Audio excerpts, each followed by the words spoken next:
Since the Fukushima nuclear disaster first began back in March of 2011, there have been near daily updates on the condition of that stricken plant. Updates which have been getting worse and worse, painting a very dire scene at the Dai-ichi nuclear power plant.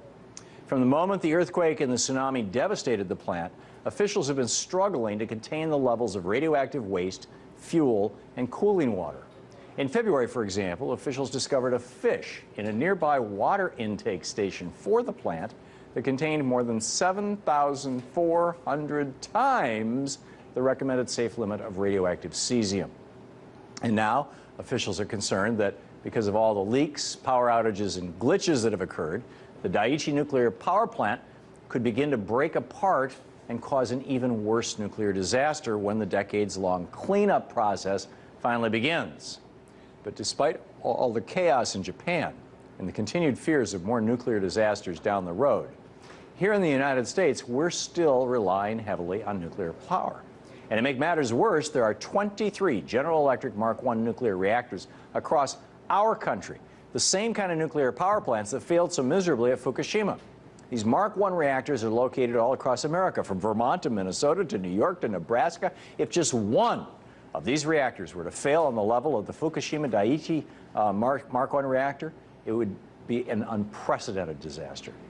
But don't tell that to government officials, lawmakers, or nuclear power proponents who continually argue that not only is nuclear power one of the safest forms of energy, but it's also one of the cleanest and greenest forms of energy.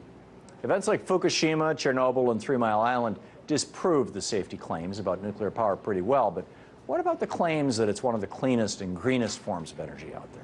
Proponents of nuclear power love to claim that nuclear power is a carbon-free solution to climate change.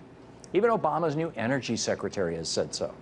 Nuclear power lobbyists claim that the production of energy via nuclear power doesn't emit any CO2, and as a result, it's one of the cleanest forms of energy out there. It's nonsense. There is nothing clean, carbon-wise, about nuclear power. And the only thing green about it is the glowing radioactivity. When nuclear power advocates argue that it's a carbon-free form of energy, they're failing to realize that whenever a power plant is built, whether it's a solar plant, a wind plant, or a nuclear plant, there's always CO2 emitted. You're making the stuff that makes the plant. Every form of energy production produces some amount of carbon dioxide.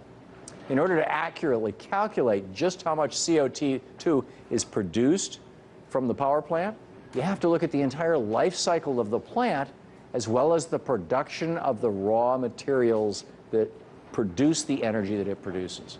With nuclear power, for example, that means looking at the construction of the plant, the operation of the plant, the maintenance and refurbishing efforts, and the decommissioning and dismantling of the plant's nuclear reactor.